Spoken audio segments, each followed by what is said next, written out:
আসসালামু আলাইকুম। আমি মোহাম্মদ আতিকুর রহমান। আজকে আমি আলোচনা করব মূলত সলিড স্টেট ফিজিক্স এর চ্যাপ্টার 6 এর অর্থাৎ ফ্রি ইলেকট্রন থিওরি সম্পর্কে।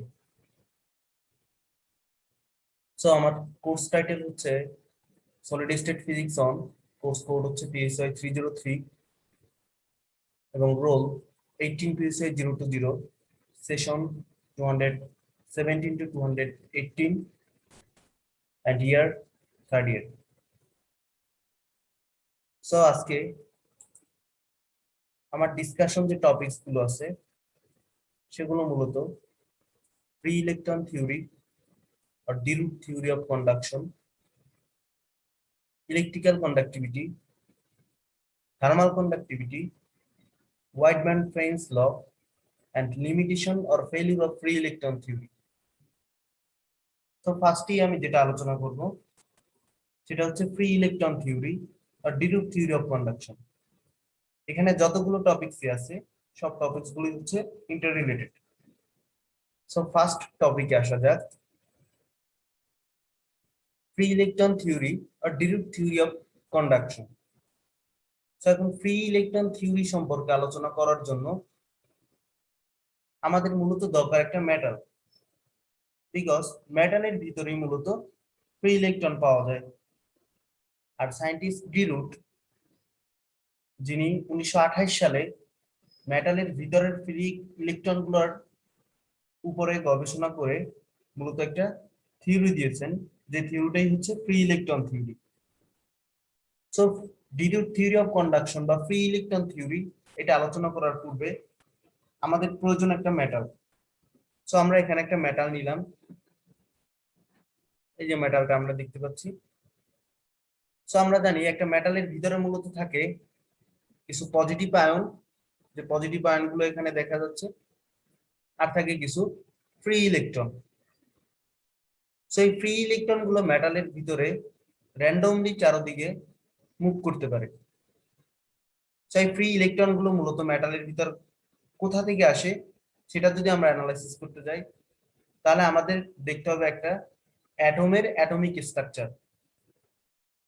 অ্যাটমের অ্যাটমিক স্ট্রাকচার সম্পর্কে আলোচনা করতে গেলে প্রথমে যেটা আমরা দেখি যে একটা অ্যাটমের ভিতরে থাকে মূলত নিউক্লিয়াস, আর নিউক্লিয়াসের চারপাশে নিউক্লিয়াসের ভিতরে যে প্রোটন থাকে সেই প্রোটনের সমসংখ্যক ইলেকট্রন চারপাশের অরবিটে ফ্রিলি মুভ করে।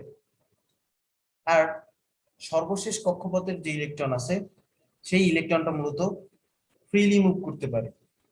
তাহলে এখন একটা মেটালের ভিতরে এখানে যে ফ্রি ইলেকট্রন গুলো থাকে সেই ফ্রি ইলেকট্রন গুলো মূলত হচ্ছে এই মেটালের ভিতরের অ্যাটমের সর্বশেষ কক্ষপথের মুক্ত ইলেকট্রন গুলো।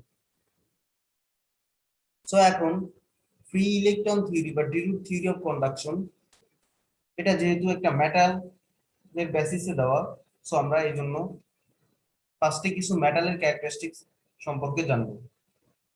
তাহলে প্রথমে যেটা আছে যে একটা মেটালের কন্ডাক্টিভিটি আসলে কি। একটা মেটালের কন্ডাক্টিভিটি হচ্ছে মূলত মেটালের ভিতর থেকে ইলেকট্রনের ফ্লো কেমন হয়, সেই ইলেকট্রনের ফ্লোটা হচ্ছে মূলত তার কন্ডাক্টিভিটি। এখন মেটালের কন্ডাক্টিভিটির সাথে টেম্পারেচারের একটা সম্পর্ক আছে। অর্থাৎ আমরা যদি কোনো একটা মেটাল নিই এবং সেই মেটালে কিছু পরিমাণ হিট দিই, তাহলে সেই মেটালের ভিতরের যে ইলেকট্রন গুলো তাদের ভিতরে কলিশন ঘটে, আর এই কলিশন ঘটার ফলে তারা মুভ করার সময় বাধাগ্রস্ত হয়, যার ফলে তার কন্ডাক্টিভিটি ডিক্রিজ পায়। অর্থাৎ আমরা মেটালের ভিতরে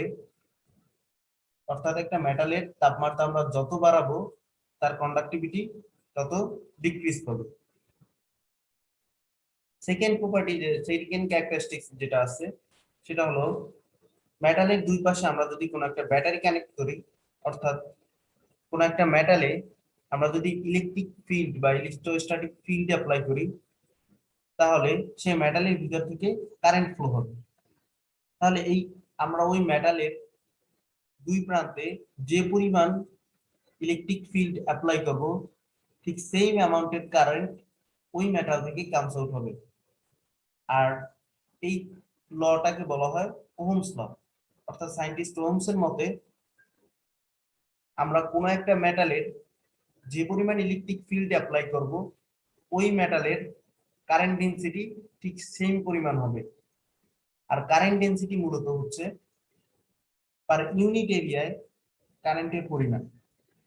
সো তাই ওহমসের সূত্র অনুযায়ী আমরা বলতে পারি যে কোনো একটা মেটালের current density directly proportional to electric field.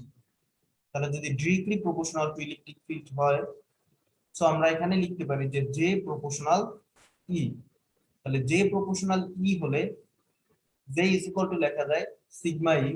এখানে এই সিগমা হচ্ছে ইলেকট্রিক কন্ডাক্টিভিটি, একটা প্রপোর্শনালিটি কনস্ট্যান্ট।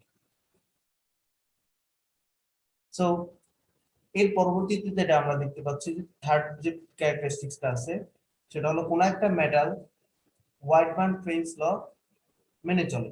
এখন হোয়াইটম্যান ফ্রেঞ্চ লটা আসলে মূলত কি সেটা আমরা নেক্সট স্লাইড গুলো আলোচনা করব। সাধারণ কনসেপ্টে হোয়াইটম্যান ফ্রেঞ্চ ল হচ্ছে থার্মাল কন্ডাক্টিভিটি এবং ইলেকট্রিক্যাল কন্ডাক্টিভিটি এর অনুপাত, আর যা হচ্ছে ওই মেটালে যে তাপমাত্রা থাকবে সেই তাপমাত্রার প্রপোর্শনাল। অর্থাৎ that means K by sigma proportional হচ্ছে টি। অর্থাৎ আমরা যদি কোনো একটা মেটাল নিই, সেই মেটালের থার্মাল কন্ডাক্টিভিটি বের করি এবং ইলেকট্রিক্যাল কন্ডাক্টিভিটি বের করি এবং তার রেশিও করি, তাহলে দেখা যাবে যে সেটা তাপমাত্রার সমানুপাতে বাড়ছে। অর্থাৎ থার্মা কে বাই সিগমা প্রপোর্শনাল হচ্ছে টি। আর এই থিওরিটিক্যাল প্রুফটা মূলত করেছেন সায়েন্টিস্ট ডিরুট।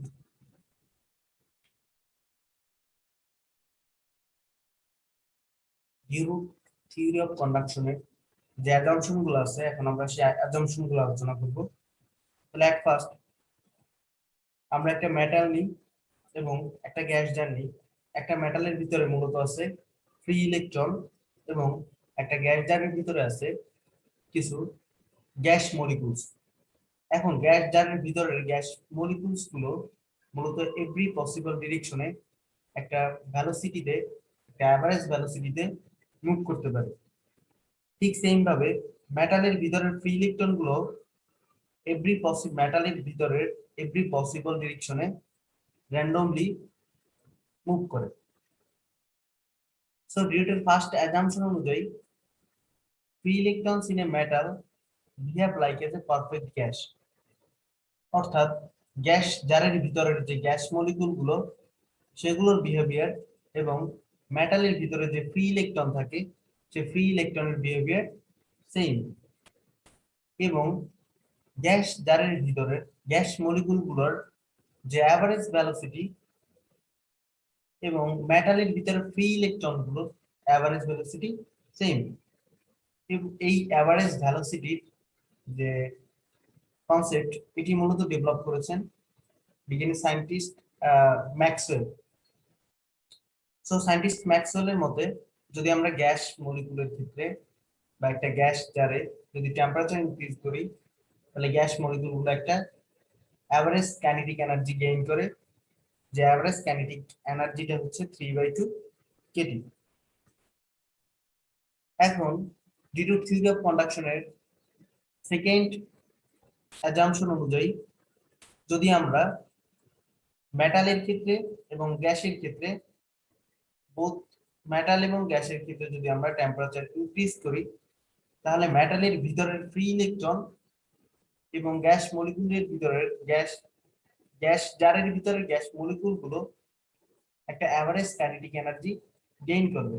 অর্থাৎ টেম্পারেচার বাড়ার সাথে সাথে বোথ মেটাল এবং গ্যাস মলিকুলের অ্যাভারেজ কাইনেটিক এনার্জি বাড়তে থাকবে, আর তা সমান হবে 3/2 Katie. So due to increased temperature T in both metal and gas molecules, their average kinetic energy increase, which is equal to 3/2 kT. এখানে K হচ্ছে Boltzmann constant এবং T হচ্ছে temperature। DeRuth theory of conduction, assumption 3.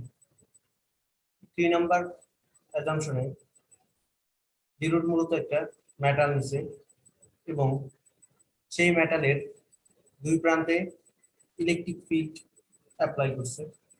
তাহলে electric field apply করার ফলে আমরা জানি যে ইলেকট্রিক ফিল্ডের ডিরেকশন পজিটিভ দিক থেকে ব্যাটারির নেগেটিভ প্রান্তে। সো ইলেকট্রিক ফিল্ডের ডিরেকশন এখানে হচ্ছে পজিটিভ দিক থেকে ব্যাটারির নেগেটিভ দিকে। ইলেকট্রিক ফিল্ড অ্যাপ্লাই করার ফলে ইলেকট্রনগুলো ব্যাটারির পজিটিভ নেগেটিভ দিক থেকে পজিটিভ দিকে ফ্লো হবে, অর্থাৎ এই দিকে ফ্লো হবে এবং এই ইলেকট্রিক ফিল্ডের ফলে ইলেকট্রনগুলো একটা ফোর্স ক্রিয়েট করবে, যে ফোর্স ইলেকট্রনের উপর, অর্থাৎ ইলেকট্রিক ফিল্ড ইলেকট্রনের উপর একটা ফোর্স ক্রিয়েট করবে, যে ফোর্সটা হচ্ছে ইলেকট্রোস্ট্যাটিক ফোর্স। সো আমরা জানি যে electrostatic force F is equal to QE, charge into electric field. So এখানে ইলেকট্রিক ফিল্ডের ফলে যে ইলেকট্রিক ফোর্স ক্রিয়েট হয়েছে সেই ইলেকট্রিক ফোর্সের ডিরেকশন এবং ইলেকট্রিক ফিল্ডের ডিরেকশন পরস্পর বিপরীত দিকে, যার জন্য এই ইলেকট্রনগুলো বিপরীত দিকে, অর্থাৎ এই ভিতরের ফ্রি ইলেকট্রনগুলো এই দিকে মুভ করতে থাকবে, যে ডিরেকশনটা ইলেকট্রিক ফিল্ডের অপোজিট। সো এই ফোর্সটাও ইলেকট্রিক ফোর্সের ডিরেকশন এবং ইলেকট্রিক ফিল্ডের ডিরেকশন পরস্পর অপোজিট হবে। তো এখানে ফোর্স যদি এফ হয় তাহলে এফ ইজ ইকুয়াল টু হচ্ছে যায় কিউই, এখানে কিউ হচ্ছে ইলেকট্রন, যেহেতু ইলেকট্রনগুলো অপোজিট দিকে মুভ করতেছে, অর্থাৎ এই দিকে মুভ করতেছে, যার জন্য এই ডিরেকশন বোঝানোর জন্য নেগেটিভ চিহ্ন ব্যবহার করা হয়েছে। So F is equal to হবে মাইনাস ই ইন্টু ই। তো এটা হচ্ছে ইলেকট্রোস্ট্যাটিক ফোর্স। এখন আমরা এখানে যে পরিমাণ ইলেকট্রিক ফিল্ড অ্যাপ্লাই করব ঠিক সেই পরিমাণ কারেন্ট এই মেটালের ভিতর থেকে ফ্লো হবে, অর্থাৎ কারেন্ট ডেনসিটি আর ইলেকট্রিক ফিল্ড হবে সমান, অর্থাৎ ইলেকট্রিক ফিল্ড যত বাড়াবো কারেন্ট ডেনসিটি তত বাড়বে এবং কারেন্ট ডেনসিটি এর ডিরেকশন হবে কনভেনশনাল কারেন্ট ফ্লো এর দিকে। অর্থাৎ আমরা জানি যে কোনো একটা সার্কিটে কনভেনশনাল কারেন্ট যখন ফ্লো হয় তার ডিরেকশন হয় ব্যাটারির পজিটিভ টার্মিনাল থেকে নেগেটিভ টার্মিনালের দিকে। তাহলে সেই জন্য যে কারেন্ট ডেনসিটি আছে সেই ডেনসিটির ডিরেকশনও হবে এই দিক বরাবর, যেটা হচ্ছে ইলেকট্রন যেদিকে ফ্লো করবে তার অপোজিট। সো এখন ব্যাটারির এই প্রান্তে ইলেকট্রিক ফিল্ড অ্যাপ্লাই করার ফলে ইলেকট্রন এদিকে মুভ করছে এবং ইলেকট্রন এদিকে মুভ করতে করতে এক সময় মেটালের ভিতরে প্রবেশ করবে এবং মেটালের ভিতরে প্রবেশ করার সময় একটা নির্দিষ্ট ভেলোসিটি গেইন করবে, অর্থাৎ ইলেকট্রনগুলো যখন এখান থেকে ভিতরে প্রবেশ করবে তখন মেটালের ভিতরে যে পজিটিভ আয়নগুলো আছে পজিটিভ আয়নগুলোর সাথে ইলেকট্রনগুলোর পরপর ধাক্কা লাগবে, অর্থাৎ এখানে একটা কোলিশন প্রসেস সংঘটিত হবে। তাহলে আমরা যদি সেই কোলিশন প্রসেস বর্ণনা করতে যাই তাহলে দেখব যে এখানে ইলেকট্রনগুলো এই পয়েন্ট থেকে ধীরে ধীরে এই পজিশনে আসার পর এইখানে ধাক্কা লাগার পরে ইলেকট্রনের ভেলোসিটি হবে 0, অর্থাৎ ভিতরে প্রবেশ করে যখন পজিটিভ আয়নের সাথে ধাক্কা লাগবে তখন এর ভেলোসিটি হবে 0। এর পরবর্তীতে আবার এটা ভেলোসিটি গেইন করবে এবং আবার যদি এই পজিটিভ আয়নগুলোর সাথে ধাক্কা লাগে তখন ভেলোসিটি 0 হবে, আবার ভেলোসিটি গেইন করবে, অর্থাৎ এভাবেই কলিশন প্রসেসগুলো পরপর চলতে থাকবে এবং ভিতরের প্রত্যেকটা যে ফ্রি ইলেকট্রন আছে, এই যে নীল কালারের এই ইলেকট্রনগুলো হচ্ছে ফ্রি ইলেকট্রন, এই ফ্রি ইলেকট্রনগুলো প্রত্যেকটা একটা নির্দিষ্ট অ্যাভারেজ ভেলোসিটিতে মুভ করতে থাকবে। সো আমরা জানি যে পরপর দুইটা সংঘর্ষের মধ্যবর্তী যে টাইম তাকে বলা হয় হচ্ছে মিন টাইম এবং পরপর দুইটা ইলেকট্রনের পরপর দুইটা সংঘর্ষের বা দুইটা সাকসেসিভ কলিশনের ভিতরের যে দূরত্ব তারা অতিক্রম করে সেই দূরত্বকে বলা হয় মিন পথ। সো এখান থেকে আমরা একটা ফ্রি ইলেকট্রনের পরপর দুইটা কলিশনের, অর্থাৎ এই পয়েন্ট থেকে এই পয়েন্টে একটা কলিশন হবে, আবার যখন ইলেকট্রন গুলো এইখান থেকে এইখানে আসবে তখন এইখানে একটা কলিশন হবে। অর্থাৎ এই দুইটা পরপর দুইটা সাকসেসিভ কলিশনের ভিতরের যে টাইম আমরা পাবো সেই টাইম হচ্ছে মিন টাইম, যাকে আমরা টাও দ্বারা ডিনোট করছি। এবং এই পরপর দুইটা সাকসেসিভ কলিশনের ভিতরে যে দূরত্বটা অতিক্রম করবে ইলেকট্রন, সেই দূরত্বটাকে ধরছি আমরা মিন পাথ। তাহলে মিন পাথটা হচ্ছে এখানে ল্যামডা। আর যে ভেলোসিটিতে ইলেকট্রনটা মুভ করছে সেই ভেলোসিটি ধরে নিছি আমরা ভি বার, এটা হচ্ছে এভারেজ ভেলোসিটি। সো এখানে আমরা বলতে পারি যে V bar is equal to average velocity of electron, lambda is equal to mean path, tau is equal to mean time. So এখন একটা সাকসেসিভ কলিশনের ভিতরের যে টাইম সেটা ধরে নিছি আমরা স্মল টি। সো এই স্মল টি যদি ধরি তাহলে total mean time T is equal to হবে T plus T, that means tau is equal to T plus T, অর্থাৎ tau is equal to 2t, that means T is equal to tau by 2। So tau by 2 যদি হয়, এখান থেকে আমরা হচ্ছে একটা successive কলিশনের ভিতরে টাইমের যে সম্পর্ক তার সাথে মিন টাইম অর্থাৎ টাউ এর রিলেশন বিল্ড আপ করলাম। সো এই ডিরুটের যে থিওরি অফ কন্ডাকশন তার থার্ড অ্যাজাম্পশন থেকে আমরা যে ক্যালকুলেশনে আসতে পারি সেটা হচ্ছে the direction of electric field is opposite to the electric force। অর্থাৎ আমরা ইলেকট্রিক ফিল্ড যদি অ্যাপ্লাই করি কোনো মেটালে, তাহলে সেই মেটালের ভিতরের ফ্রি ইলেকট্রন গুলো যে ফোর্স গেইন করবে সেই ফোর্সের ডিরেকশন হবে ইলেকট্রিক ফিল্ডের ডিরেকশনের অপোজিট।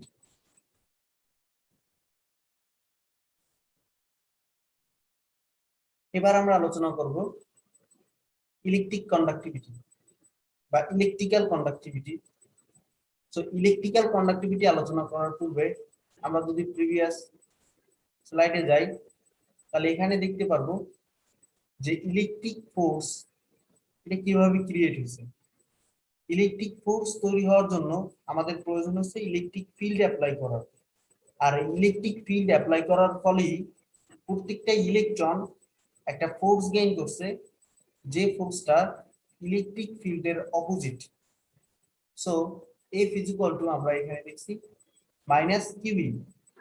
এখন ইলেকট্রন গুলা এই ফোর্সের ফলে এক্সিলারেট হচ্ছে, অর্থাৎ ইলেকট্রন গুলা এই পয়েন্ট থেকে মেটালের ভিতরে যে ফ্রি ইলেকট্রন গুলো থাকবে সেই ফ্রি ইলেকট্রন গুলা এই ডিরেকশন থেকে এই ডিরেকশনে এক্সিলারেট হবে due to applied electric field. That's why এই ইলেকট্রনগুলোর এক্সিলারেশনের ফলে এগুলো হচ্ছে নিউটনের সেকেন্ড ল ওবে করে। তাহলে নিউটনের সেকেন্ড ল অনুসারে আমরা জানি যে F is equal to ma, আর এই a হচ্ছে যা এক্সিলারেশন অর্থাৎ ইলেকট্রনের এক্সিলারেশন, আর m হচ্ছে mass. So F is equal to ma হলে আমরা দেখি যে a ইজ ইকুয়াল টু লেখা যায় ভেলোসিটি বাই টাইম। এখন ভেলোসিটি আমরা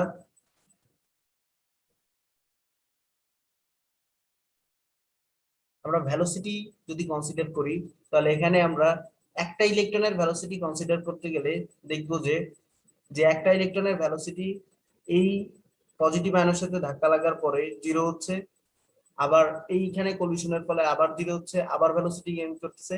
অর্থাৎ একটা ইলেকট্রনের বা ফ্রি ইলেকট্রন গুলোর ইন্ডিভিজুয়াল ভেলোসিটি ক্যালকুলেট করা পসিবল না, তাই এদের এভারেজ ভেলোসিটি আমরা ডিনোট করতে পারি, আর সেই এভারেজ ভেলোসিটি হচ্ছে ভি বার। তাহলে আমরা ওখানে acceleration a is equal two লিখতে পারি যে ভি বার বাই একটা কলিশনের ভিতরে যে টাইমের প্রয়োজন হয় সেটা হচ্ছে t, অর্থাৎ a is equal to V bar by t। So আমরা এখান থেকে পাই যে f is equal to ma, a is equal to হচ্ছে ভেলোসিটি বাই টাইম। সো ভেলোসিটিটা হবে কি average velocity of electron, that means V bar, and টাইমটা হচ্ছে একটা কলিশনের ভিতরে যে টাইমটার প্রয়োজন হয় সেটা হচ্ছে টি। সো আমরা ওখান থেকে দেখতে পাইছি যে electrostatic force F is equal to হচ্ছে QE। So QE is equal to হচ্ছে মাইনাস E ইনটু E, কারণ এই ইলেকট্রোস্ট্যাটিক ফোর্সের ডিরেকশন এবং ইলেকট্রিক ফিল্ডের ডিরেকশন পরস্পর অপোজিট। আর এই অপোজিট সাইন বোঝানোর জন্যই হচ্ছে নেগেটিভ চিহ্ন ব্যবহার করা হয়েছে। সো এখন এই ফোর্স অর্থাৎ ইলেকট্রিক স্ট্যাটিক ফোর্স এবং নিউটন সেকেন্ড ল অনুসারে যে ফোর্স আমরা পাই, দুটো ফোর্স যদি কম্পেয়ার করি তাহলে এখান থেকে লেখা যায়, by comparing these two force we can write minus E is equal to say m dot v bar into t. So এখান থেকে average velocity v bar is equal to আসবে minus e t by m. So এই t হচ্ছে একটা successive কলিশনের সময়, আর যার সাথে মিন টাইমের রিলেশন হচ্ছে t is equal to tau by 2. এটা আমরা হচ্ছে নেক্সট স্লাইডে বের করছি। সো এখান থেকে আমরা এই ভ্যালু যদি বসাই তাহলে পাবো v bar is equal to minus e tau by 2m. So এটা হচ্ছে একটা ইলেকট্রন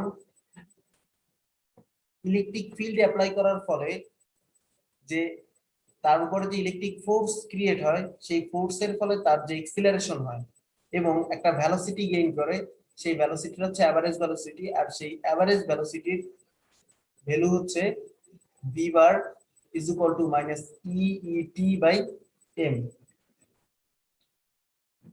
সো এখান থেকে হচ্ছে আমরা এই ভেলোসিটি যেটা পাইলাম, average velocity v bar is equal to minus e tau by 2m. So আমরা জানি drift current I is equal to minus NEA v bar. এই v bar হচ্ছে average velocity of electron, that means drift velocity.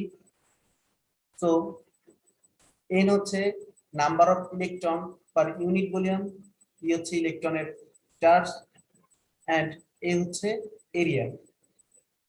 So আমরা জানি যে current density J is equal to I by A, that means current density হচ্ছে per unit এরিয়ায় কি পরিমাণ current flow হচ্ছে সেটা। সো এখান থেকে আমরা বলতে পারি যে J is equal to I by A, that means I এর ভ্যালু হচ্ছে minus NEA v bar by A যদি ডিলিট হয় তাহলে আমরা পাবো minus NE v bar. According to Ohm's law, we know current density is directly proportional to electric field.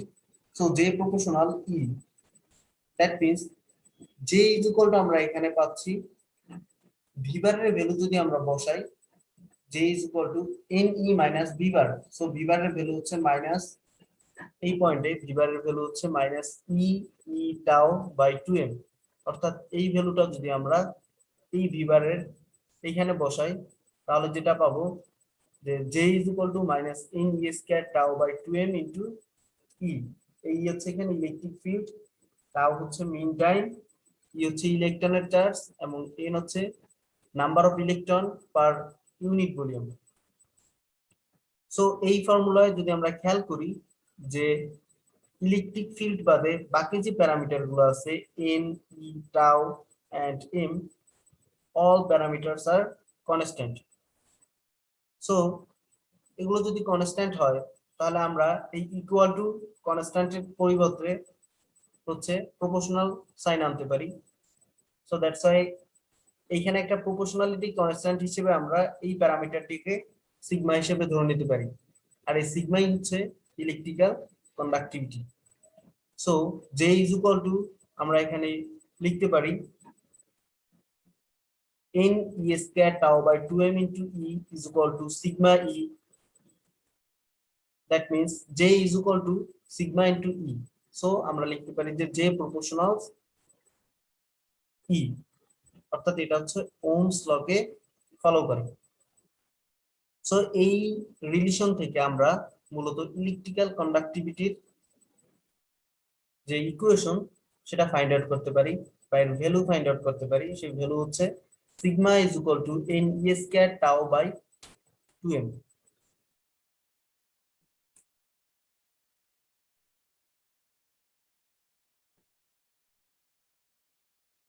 So electrical conductivity sigma is equal to NE square tau by 2m.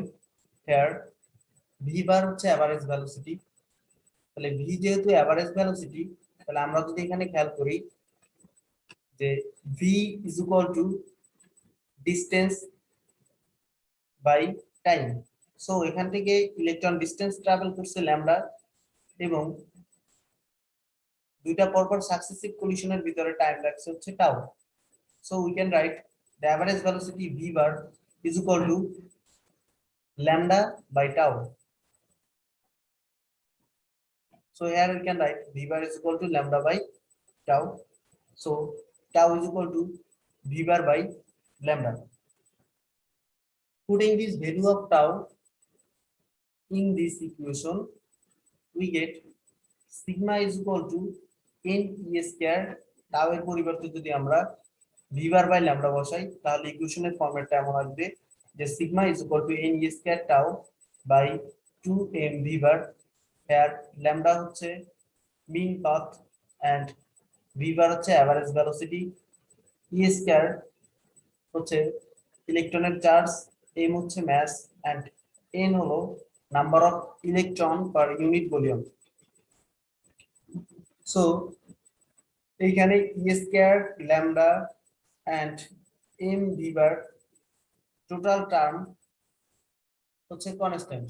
তাহলে যেহেতু total টার্মটা constant তাহলে কোন একটা মেটালের electrical conductivity only depend করে ওই মেটালের per unit ভলিউমে কি পরিমাণ ইলেকট্রন আছে তার উপর। সো ইলেকট্রিক্যাল কন্ডাক্টিভিটি তাহলে মেটাল টু মেটাল ভেরি করবে। কেন ভেরি করবে? কারণ প্রত্যেকটা মেটালের পার ইউনিট ভলিউমে ইলেকট্রনের সংখ্যা ডিফারেন্ট। সো এই জন্য প্রত্যেকটা মেটালের ইলেকট্রিক্যাল কন্ডাক্টিভিটিও ডিফারেন্ট হবে এবং এই ইলেকট্রিক্যাল কন্ডাক্টিভিটির যে রিলেশন বা ইকুয়েশন আছে এখানে আমরা দেখতে পাচ্ছি যে e square lambda by mv into 10, এই রিলেশনের কোথাও টেম্পারেচার নেই। তাহলে যেহেতু টেম্পারেচার নেই সেহেতু ইলেকট্রিক্যাল কন্ডাক্টিভিটি সিগমা কখনোই টেম্পারেচারের উপর ডিপেন্ড করে না। অর্থাৎ টেম্পারেচার ডিপেন্ডেন্ট যে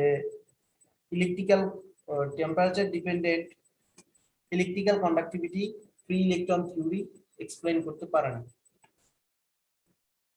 অর্থাৎ যে সকল মেটালে টেম্পারেচার দিয়ে ইলেকট্রনের মুভমেন্ট তৈরি করা হয় বা ফ্রি ইলেকট্রনগুলো টেম্পারেচার ইনক্রিজ করার ফলে মুভ করে সেই সকল মেটালের electrical conductivity free electron theory দ্বারা এক্সপ্লেইন করা সম্ভব না।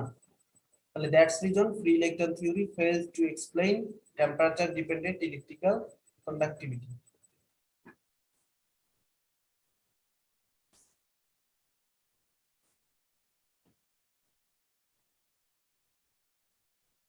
এখন আমরা আলোচনা করব থার্মাল কন্ডাক্টিভিটি।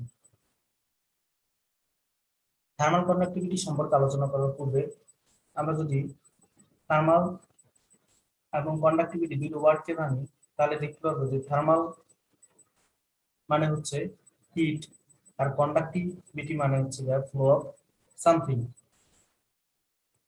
সো আমরা ইলেকট্রিক্যাল কন্ডাক্টিভিটির ক্ষেত্রে দেখতে পাচ্ছি যে কোনো একটা মেটালে যদি আমরা ইলেকট্রিক ফিল্ড অ্যাপ্লাই করি তাহলে সেই মেটালের ভিতরের ইলেকট্রনগুলো ফ্লো হয়। ইলেকট্রনগুলো ফ্লো হওয়ার সময় অর্থাৎ ইলেকট্রনগুলো ফ্লো হওয়ার জন্য যে প্যারামিটারটা আমরা ব্যবহার করি সেটা হচ্ছে ইলেকট্রিক্যাল কন্ডাক্টিভিটি। ঠিক একইভাবে যদি আমরা কোনো একটা মেটালে হিট দেই তাহলে সেই হিটের ফলে মেটালের ভিতরের ইলেকট্রনগুলো ফ্লো হয়।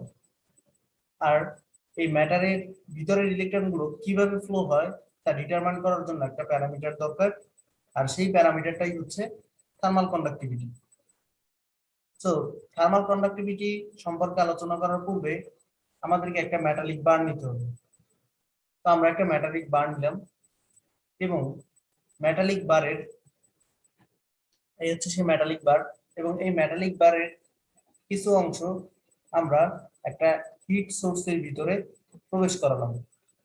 সো হিট গুলো যখন মেটালিক বারের এই প্রান্তে লাগবে তখন ইলেকট্রনগুলো ভিতরের ইলেকট্রনগুলো এক্সেলারেট হবে এবং এই মেটালিক বারের একেবারে ইন সারফেস থেকে শুরু করে ধীরে ধীরে ইলেকট্রনগুলো তখন এই সারফেসে ফ্লো হওয়া শুরু করবে। অর্থাৎ হিট এই প্রান্ত থেকে এই প্রান্তে পৌঁছাবে। অর্থাৎ আমরা যদি এই প্রান্তে হিট দিয়ে এই প্রান্তে হাত রাখি তাহলে এই প্রান্তে হিট ফ্লো হচ্ছে, তা আমরা বুঝতে পারবো। সো এখন আমরা এই মেটালিক বারের এতটুকু অংশকে নিলাম এবং এতটুকু অংশের ভিতরে অসংখ্য সারফেস আছে বা অসংখ্য প্লেন আছে। আমরা সেই প্লেনের ভিতর থেকে তিনটা প্লেনকে কনসিডারেশনে এনে থার্মাল কন্ডাক্টিভিটি ডিসকাস করব। সো এটা যেহেতু একটা 3 ডাইমেনশনাল স্ট্রাকচারে আছে, তাই আমরা তিনটা এক্সিস নিতে পারি, X axis, Y axis and Z axis. So একেবারে ইন সারফেসের যে প্লেনটা আছে এই প্লেনটাকে আমরা কনসিডার করলাম পিয়ান প্লেন হিসেবে, এবং এই প্লেনে যে টেম্পারেচারটা আমরা দিচ্ছি বা যে হিটটা দিচ্ছি সেটা হচ্ছে টিয়ন, এবং এর মিডল বরাবর যে প্লেন আছে সেই প্লেনটাকে আমরা কনসিডার করলাম পি, এবং এই পি প্লেনের টেম্পারেচার হচ্ছে টি। ঠিক একইভাবে লাস্ট যে প্লেনটা আমরা কনসিডার করছি সেটা হচ্ছে পি2, এবং এই পি2 প্লেনের এই বরাবর এই পি2 প্লেনটা অবস্থান করতেছে এবং এই পি2 প্লেনের টেম্পারেচার হচ্ছে টি2। পি প্লেন থেকে পিয়ন প্লেনের ডিসটেন্স এবং পি প্লেন থেকে পি2 প্লেনের ডিসটেন্স সমান, আর both distance is equal to lambda. So graphical এর স্ট্রাকচারটা যদি আমরা দেখি, এখানে যে পিয়ন প্লেন এবং পিয়ন প্লেনের টেম্পারেচার হচ্ছে টিয়ান, আর পি প্লেন থেকে পিয়ন প্লেনের ডিসটেন্স হচ্ছে ল্যামডা, এবং পি প্লেন থেকে পি2 প্লেনের ডিসটেন্স হচ্ছে ল্যামডা, পি2 প্লেনের টেম্পারেচার হচ্ছে টি2 এবং পি প্লেনের টেম্পারেচার হচ্ছে টি। সো এখন আমরা থার্মাল কন্ডাক্টিভিটি সম্পর্কে আলোচনা করতে হলে বা বুঝতে হলে আমাদের হিট কিভাবে মেটালের ভিতরের এক এরিয়া থেকে অন্য এরিয়ায় বা এক সারফেস থেকে অন্য সারফেসে কিভাবে ফ্লো হয় সেটা সম্পর্কে বুঝতে হবে। হিট ফ্লো হবে তখনই যখন মেটালের ভিতরের প্রত্যেকটা সারফেসে ইলেকট্রনের ফ্লো হবে। সো আমরা জানি এটা যদি একটা এই প্লেনে পার ইউনিট ভলিউমে একটা নির্দিষ্ট সংখ্যক ইলেকট্রন আছে, একটা নির্দিষ্ট সংখ্যক ফ্রি ইলেকট্রন আছে। সো এই পার ইউনিট ভলিউমে যে নির্দিষ্ট সংখ্যক ফ্রি ইলেকট্রন আছে সেই ফ্রি ইলেকট্রনটা এই প্লেন থেকে এই প্লেনে যাওয়ার সময় মানে পার এরিয়া পার সেকেন্ডে কতটুকু যাচ্ছে সেটা যদি আমরা ক্যালকুলেট করতে পারি, তাহলে এইখান থেকে অর্থাৎ পিয়ন প্লেন থেকে পি2 প্লেনে কি পরিমাণ ইলেকট্রন আসছে বা কি পরিমাণ হিট ফ্লো হচ্ছে সেটা আমরা ক্যালকুলেট করতে পারবো। সো ফার্স্ট যে কাজটা আমাদের করতে হবে, যে পিয়ন প্লেনের পার ইউনিট ভলিউমে যে ইলেকট্রন আছে সেই পার ইউনিট ভলিউমের ইলেকট্রনকে পার এরিয়া পার সেকেন্ডে কি পরিমাণ ইলেকট্রন এই প্লেনের ভিতর থেকে বের হয় সেটা ক্যালকুলেট করতে হবে। সেটা ক্যালকুলেট করার জন্য আমাদের ফার্স্ট যে কাজটা করতে হবে, number of electron per unit volume অর্থাৎ এন যে প্লেনে আছে সেটাকে কনভার্ট করতে হবে number of electrons per area per second, because আমরা এখানে পার এরিয়া পার সেকেন্ডে প্লেনের ভিতর থেকে কি পরিমাণ ইলেকট্রন এক প্লেন থেকে অন্য প্লেনে ফ্লো হচ্ছে সেটা হিসাব করব। সো আমরা জানি number of electron per unit volume n equal to 1/v, অর্থাৎ 1 ভলিউম, তো ভলিউমের ইউনিট হচ্ছে মিটার কিউব।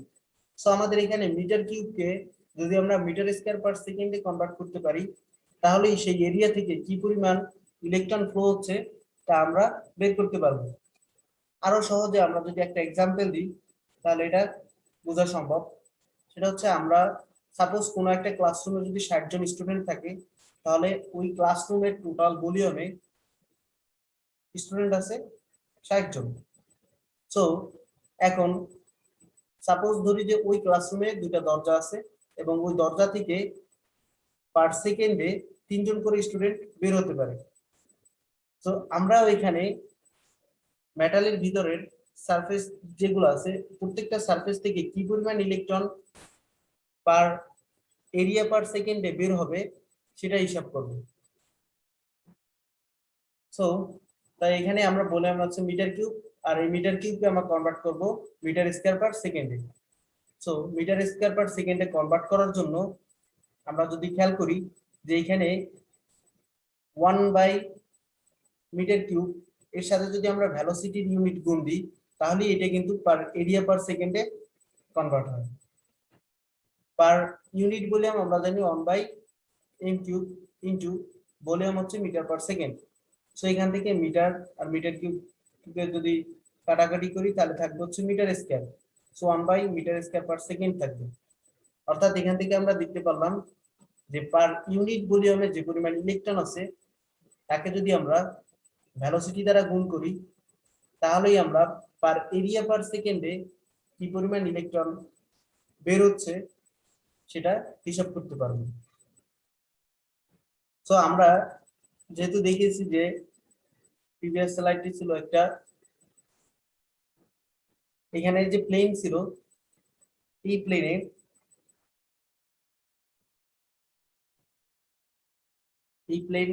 এটা হচ্ছে একটা 3D স্ট্রাকচার।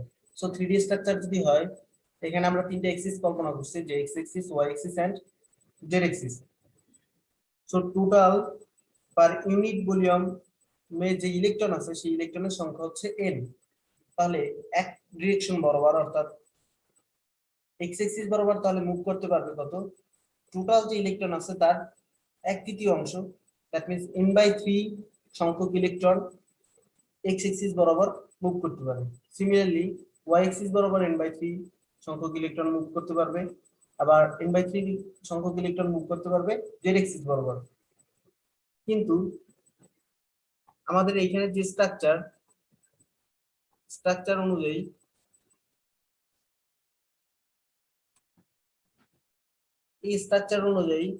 এখানে 6টা ডিরেকশন পসিবল, অর্থাৎ প্লাস এক্স এক্সিস বরাবর ইলেকট্রন গুলো মুভ করতে পারে, মাইনাস এক্স এক্সিস বরাবর মুভ করতে পারে, আবার ওয়াই এক্সিস বরাবর প্লাস ওয়াই এক্সিস বরাবর মুভ করতে পারে এবং মাইনাস ওয়াই এক্সিস বরাবর মুভ করতে পারে, অর্থাৎ জেড ডিরেকশনের পজিটিভ দিকে আবার নেগেটিভ দিকে মুভ করতে পারে। অর্থাৎ টোটাল 6 ডিরেকশনে ইলেকট্রন গুলোর মুভ করা পসিবল। অর্থাৎ মেটালের ভিতরের সারফেসে যে ইলেকট্রন গুলো থাকে সেই ইলেকট্রন গুলো মূলত টোটাল 6 ডিরেকশন বরাবর মুভ করতে পারে।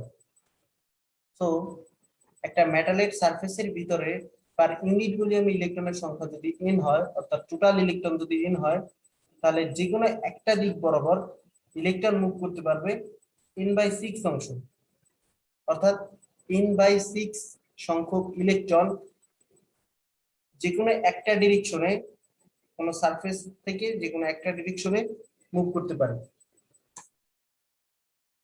সো তাহলে এখানে আমরা পরবর্তীতে যদি দেখি নেক্সট স্লাইডে, থার্মাল কন্ডাক্টিভিটির ক্ষেত্রে আমরা মূলত প্রথমে এই সারফেসে হিট দিয়েছি এবং এই হিট সারফেসে হিট দেওয়ার ফলে এই সারফেসের হিট ছিল টিয়ন, অর্থাৎ এখানে টেম্পারেচার বেশি।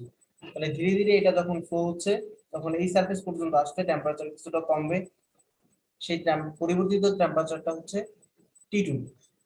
তো এখানে থেকে আমরা বলতে পারি যে টিয়ন গ্রেট দেন T2। সো টিয়ন গ্রেট দেন যদি T2 হয় তাহলে অবশ্যই টেম্পারেচারের ফলে মেটালের ভিতরের ইলেকট্রন গুলো একটা এভারেজ কাইনেটিক এনার্জি গেইন করে, যেটা আমরা আগে জেনেছি যে সেই average kinetic energy equal to 3/2 kT। এখানে k হচ্ছে বোলসম্যান কনস্ট্যান্ট, p হচ্ছে টেম্পারেচার। এবং ইলেকট্রন গুলো যে কোনো একদিকে, এই সারফেসের যে কোনো একদিকে যদি মুভ করতে চায় তাহলে সেই একদিকে মুভ করার জন্য এরা n/6 সংখ্যক ইলেকট্রন মুভ করতে পারে, যেটা আমরা এই স্লাইডে দেখেছি যে 6 দিকে মুভ করা পসিবল, যার জন্য যে কোনো একদিকে ফ্লো হতে হলে n/6 সংখ্যক ইলেকট্রন ফ্লো হতে পারে। আর পার এরিয়া পার সেকেন্ডে যদি ইলেকট্রন ফ্লো হয় তাহলে এর সাথে এভারেজ যে ভেলোসিটি আছে সেই এভারেজ ভেলোসিটিকে গুণ করতে হবে, অর্থাৎ v বার ইনটু n হবে, যার ফলে আমরা এখানে বলতে পারবো যে number of electron emit per area per second, অর্থাৎ একটা সারফেস থেকে বা একটা সারফেসের এরিয়া থেকে যে পরিমাণ ইলেকট্রন ইমিট হবে সেই ইলেকট্রনের number n is equal to হবে n/6 ইনটু v1। তো এখান থেকে আমরা average energy is equal to পাবো total energy by total number of electron. So তাহলে E bar is equal to আসবে E/n। তাহলে এখানে আমরা total energy E is equal to পাবো E bar into n। So total energy E is equal to আমরা E bar that means average kinetic energy জানি 3/2 kT। তাহলে এখানে temperature যেহেতু ফার্স্ট সারফেস থেকে তৃতীয় টেম্পারেচার যেহেতু এই সারফেস থেকে টি1 সারফেস থেকে টি2 সারফেস পি1 প্লেন থেকে পি2 প্লেনে যাচ্ছে, তখন টেম্পারেচারের পরিবর্তন হচ্ছে টি1 মাইনাস টি2। সো এখানে টেম্পারেচার হবে টি1 minus টি2। E is equal to আমরা পাবো তখন 3/2 k T1 minus T2 into ওই per number of electron per area পার সেকেন্ডে ইমিট হয় n/6 into v1। সো এটা পাইছি আমরা total energy. So total energy E is equal to আমরা জানি যে টোটাল এনার্জি মূলত হিট। তো total energy is equal to হবে টোটাল হিট ফ্লো কিউ। তাহলে heat flow Q is equal to আমরা লিখতে পারবো 3/2 k T1 minus T2 into n/6 v1। That means q is equal to থাকবে এখান থেকে 2 যদি আমরা সিম্পলিফিকেশন করি তাহলে পাবো kn v bar by 4 into T1 minus T2। here k হচ্ছে বোল্টজম্যান কনস্ট্যান্ট, n হচ্ছে number of electron per unit volume, v bar হচ্ছে average velocity of electron, and T1 minus T2 হচ্ছে টেম্পারেচার ডিফারেন্স। সিমিলারলি আবার যদি আমরা previous figure follow করি, এখানে আমরা হিট, এখানে ল্যামডার ভ্যালু অর্থাৎ পিয়ন সারফেস থেকে পি2 সারফেসের ডিসটেন্স হচ্ছে 2 ল্যামডা। অর্থাৎ এই ডিসটেন্সটা আমরা যত বাড়াবো হিটের ফ্লোটা তত কমবে।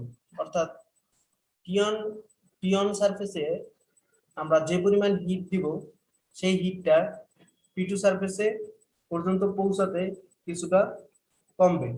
এখন পি2 সারফেসের ডিসটেন্স যদি আমরা আরো বাড়াই, অর্থাৎ ল্যামডা 2 ল্যামডা থেকে যদি আমরা 3 ল্যামডা করি, তাহলে সেক্ষেত্রে দেখা যাবে যে ল্যামডার ভ্যালু যত আমরা বাড়াবো হিটের ফ্লো বা হিট তত কমবে। সো এখান থেকে আমরা বলতে পারি যে heat flow Q inversely proportional to the distance between the surface। So এখান থেকে আমরা বলতে পারি যে কিউ প্রপোর্শনাল 1/2 ল্যামডা। এখানে ল্যামডার ভ্যালু যত বাড়বে হিটের ফ্লো তত কমবে, অর্থাৎ হিট এক সারফেস থেকে আরেক সারফেসে ট্রান্সফার হওয়ার সময় ততটা কমবে। আবার দেখা যায় যে আমরা temperature difference T1 minus T2 এটা directly proportional to heat Q. তো কিউ প্রপোর্শনাল হবে T1 minus T2, মানে আমরা হচ্ছে টেম্পারেচার হিটের পরিমাণ যত বাড়াবো টেম্পারেচার ডিফারেন্সটা তত বাড়বে। সো এখান থেকে যদি আমরা এটা দুইটা কম্বাইন করি তাহলে আমরা লিখতে পারি যে Q proportional T1 minus T2 by 2 lambda. So Q is equal to, এখানে আমরা যদি এই প্রপোর্শনাল চিহ্ন উঠিয়ে দিই তাহলে একটা প্রপোর্শনালিটি কনস্ট্যান্ট আনতে হবে, আর সেই প্রপোর্শনালিটি কনস্ট্যান্টটাই হচ্ছে K, that means thermal conductivity. So Q is equal to হবে K into T1 minus T2 by 2 lambda. So এখান থেকে আমরা লিখতে পারি Q is equal to K by 2 lambda into T1 minus T2। T1 minus T2 হচ্ছে temperature difference এবং কে হচ্ছে thermal conductivity. So এটাকে দিলাম আমরা ইকুয়েশন 2। এখন আমরা লক্ষ্য করলে দেখতে পারি যে ইকুয়েশন 1 এবং ইকুয়েশন 2 এই দুটো যদি আমরা কম্পেয়ার করি তাহলে আমরা লিখতে পারি যে K N V bar 4 into T1 minus T2 is equal to K by 2 lambda into T1 minus T2। এর এই কে হচ্ছে বোল্টজম্যান কনস্ট্যান্ট এবং এই কে হচ্ছে থার্মাল কন্ডাক্টিভিটি। সো এখান থেকে সিম্পলিফিকেশন করলে আমরা লিখতে পারি যে thermal conductivity K is equal to K into Boltzmann constant K into N V bar lambda by 2. তাহলে here K হচ্ছে থার্মাল কন্ডাক্টিভিটি, N হচ্ছে number of electron per unit volume, V bar হচ্ছে velocity of electron, and lambda হচ্ছে mean distance between the surface. তাহলে this is the expression for thermal conductivity. So এবার Weidmann and French law. Weidmann and French law, এই লটি আবিষ্কার করেন মূলত দুজন scientist, একজন ওয়াইডম্যান আর একজন হচ্ছে ফ্রেঞ্চ। এরা মূলত এই লটি প্রস্তাব করেন 1928 সালে। অর্থাৎ তারা দেখেন যে ভিন্ন ভিন্ন মেটালের ক্ষেত্রে ইলেকট্রিক্যাল কন্ডাক্টিভিটি এবং থার্মাল কন্ডাক্টিভিটি যদি আমরা বের করি, এবং থার্মাল কন্ডাক্টিভিটি এবং ইলেকট্রিক কন্ডাক্টিভিটির যদি অনুপাত করা হয়, তাহলে সকল মেটালের ক্ষেত্রে একটা গিভেন টেম্পারেচারে এই থার্মাল কন্ডাক্টিভিটি এবং ইলেকট্রিক কন্ডাক্টিভিটির অনুপাত সমান থাকে। সো আমরা পূর্ববর্তী বা প্রিভিয়াস যে স্লাইড গুলো ছিল সেখানে আমরা মূলত ইলেকট্রিক্যাল কন্ডাক্টিভিটি এবং থার্মাল কন্ডাক্টিভিটির ভ্যালু বের করেছি। তো সেখানে ইলেকট্রিক কন্ডাক্টিভিটির যে ভ্যালু সেটা হচ্ছে n(E)² lambda by 2m v bar, এবং থার্মাল কন্ডাক্টিভিটির value K is equal to n v bar K lambda by 2. So Weidmann এবং ফ্রেঞ্চ মূলত এর থিওরিটিক্যাল প্রুফটি করেন। এর পরবর্তীতে সায়েন্টিস্ট লরেন্স ওয়াইডম্যান এবং ফ্রেঞ্চ লকে মডিফাই করেন এবং বলেন যে সকল মেটালের ক্ষেত্রে থার্মাল কন্ডাক্টিভিটি এবং ইলেকট্রিক্যাল কন্ডাক্টিভিটির অনুপাত সরাসরি ওই মেটালের যে অ্যাবসলিউট টেম্পারেচার আছে তার প্রপোর্শনাল। অর্থাৎ আমরা যদি ডিফারেন্ট কিছু ম্যাটেরিয়াল নিই এবং সেই ম্যাটেরিয়ালের থার্মাল কন্ডাক্টিভিটি এবং ইলেকট্রিক্যাল কন্ডাক্টিভিটির ভ্যালু ক্যালকুলেট করি এবং তার রেশিও করি, তাহলে তা ডিরেক্টলি প্রপোর্শনাল হবে তার টেম্পারেচারে। সো এখন আমরা দেখব যে কিভাবে লরেন্স এই থিওরিটার প্রুভ করেন। এট ফার্স্ট আমরা দেখেছি যে আমরা প্রথমত থার্মাল কন্ডাক্টিভিটি কে এবং ইলেকট্রিক্যাল কন্ডাক্টিভিটি সিগমা এর ভ্যালু বের করেছি। সো এখানে K by sigma is equal to হবে n v bar k lambda by 2 divided by n(E)² lambda by 2m v bar। এখানে v বার হচ্ছে average velocity of electron. So k by sigma is equal to পাবো, আমরা এটা simplification করলে লিখতে পারি যে n v bar k lambda into 2m v bar divided by 2n(E)² lambda। So এখান থেকে মডিফাই করলে এটা লেখা যায় k by lambda k by sigma is equal to km v bar square divided by e square। So আমরা জানি মেটালের ভিতরে যে ফ্রি ইলেকট্রন গুলো থাকে, সেই ফ্রি ইলেকট্রন গুলো মূলত একটা এভারেজ ভেলোসিটি নিয়ে মুভ করে, এবং সেই ফ্রি ইলেকট্রন গুলো এভারেজ ভেলোসিটি যদি v বার হয়, তাহলে আমরা লিখতে পারি যে সেই ফ্রি ইলেকট্রনের কাইনেটিক এনার্জি 3/2 kT এর সমান। সেখান থেকে আমরা বলতে পারি যে half m v bar square is equal to 3/2 kT। That means half যদি উভয় পাশ থেকে ডিলিট হয় তাহলে থাকবে m v bar square is equal to 3 kT। So এখন আমরা এইখানে m v bar স্কয়ার এর ভ্যালুটা যদি বসাই দিই, তাহলে পাওয়া যাবে k by sigma is equal to k into 3 kT by e square. So k by sigma is equal to পাবো 3 k square by e square into t। So এখানে k হচ্ছে বোলটজম্যান কনস্ট্যান্ট এবং e হচ্ছে ইলেকট্রনের চার্জ এবং 3 হচ্ছে একটা constant number. So এখানে সব কোয়ান্টিটি গুলা কনস্ট্যান্ট হয়, আমরা টোটাল অংশটাকে বলতে পারি কনস্ট্যান্ট। সো টেম্পারেচার টি বাদে সকল প্যারামিটার গুলো এখন হচ্ছে এখানে কনস্ট্যান্ট। সো আমরা এখান থেকে প্রপোর্শনাল আমরা লিখতে পারি যে thermal conductivity by electrical conductivity অর্থাৎ K by sigma directly proportional to temperature. This is the final expression for Weidmann and French limitation of free electron theory. So আমরা জানি যে Weidmann French law বলে যে সকল ডিফারেন্ট ম্যাটেরিয়ালের ক্ষেত্রে electrical conductivity এবং thermal conductivity এবং ইলেকট্রিক্যাল কন্ডাক্টিভিটি এর অনুপাত তাদের অ্যাবসোলিউট টেম্পারেচারের সমানুপাতিক। So we can write K by sigma proportional T। কিন্তু পরবর্তীতে অনেক সায়েন্টিস্ট রিসার্চ বিভিন্ন এক্সপেরিমেন্টের মাধ্যমে দেখছে যে সকল টেম্পারেচারে সকল মেটাল ওয়াইডম্যান ফ্রেঞ্চ লকে মেনে চলে না। অর্থাৎ ওয়াইডম্যান এন্ড ফ্রেঞ্চ ল মেটালগুলো মেনে চলবে তখনই যখন টেম্পারেচারটা রুম টেম্পারেচার হবে। অর্থাৎ রুম টেম্পারেচারে সকল মেটাল ওয়াইডম্যান এবং ফ্রেঞ্চ লকে স্মুথলি ওবে করে। বাট যখন টেম্পারেচারটা খুবই লো হয় অর্থাৎ T যখন লো টেম্পারেচার হবে তখন মেটালগুলো ওয়াইডম্যান এন্ড ফ্রেঞ্চ লকে মেনে চলবে না। সো এখান থেকে আমরা বলতে পারি যে free electron theory successfully obey the Weidmann and French law at absolute temperature but fail to obey Weidmann-French law at low temperature। অর্থাৎ ফ্রি ইলেকট্রন থিওরি সকল মেটালগুলো তখনই মেনে চলবে বা ফ্রি ইলেকট্রন থিওরির বেসিসে প্রতিষ্ঠিত যে ওয়াইডম্যান এন্ড ফ্রেঞ্চ ল, সেই ওয়াইডম্যান এন্ড ফ্রেঞ্চ ল সকল মেটালগুলো মেনে চলবে শুধুমাত্র অ্যাবসলিউট টেম্পারেচারের ক্ষেত্রে।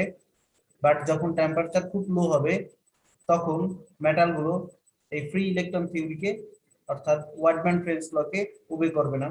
তো এটা হচ্ছে ফ্রি ইলেকট্রন থিওরির ফার্স্ট লিমিটেশন। এবং আমরা যে সেকেন্ড লিমিটেশন দেখতে পারি সেটা হচ্ছে আমরা জানি electrical conductivity sigma is equal to n e square lambda by 2m V bar. এখানে n হচ্ছে number of electron per unit volume, e হচ্ছে ইলেকট্রনের চার্জ, ল্যামডা হচ্ছে মিন পথ, and m হচ্ছে ইলেকট্রনের মাস, and ভিবার হচ্ছে ইলেকট্রনের এভারেজ ভেলোসিটি। তাহলে এখানে number of free electron that means n বাদে সকল যে প্যারামিটার গুলো আছে সেগুলো constant. So sigma that means electrical conductivity শুধুমাত্র ডিপেন্ড করে number of electron per unit ভলিউমের উপর। অর্থাৎ ইলেকট্রিক্যাল কন্ডাক্টিভিটি কখনোই টেম্পারেচারের উপর ডিপেন্ড করে না। সো যেহেতু ইলেকট্রিক্যাল কন্ডাক্টিভিটি টেম্পারেচারের উপর ডিপেন্ড করে না তাই টেম্পারেচার ডিপেন্ডেন্ট যে ইলেকট্রিক্যাল কন্ডাক্টিভিটি আছে বাট টেম্পারেচার ডিপেন্ডেন্ট যে কন্ডাক্টিভিটি গুলো আছে সেগুলো হচ্ছে ফ্রি ইলেকট্রন থিওরি দ্বারা এক্সপ্লেইন করা পসিবল না। সো এই জন্য আমরা বলতে পারি যে electrical conductivity does not depend on temperature, depends only on number of electrons per unit volume. So free electron theory failed to explain the temperature dependent electrical conductivity। অর্থাৎ আমরা যদি কোনো মেটালকে টেম্পারেচার দিয়ে ইলেকট্রনের কন্ডাক্টিভিটি ক্রিয়েট করি তাহলে সেই conductivity গুলো আমরা ফ্রি ইলেকট্রন থিওরি দ্বারা ডিসকাস করতে পারবো না। তাহলে this is the two limitation of free electron theory. Thank you.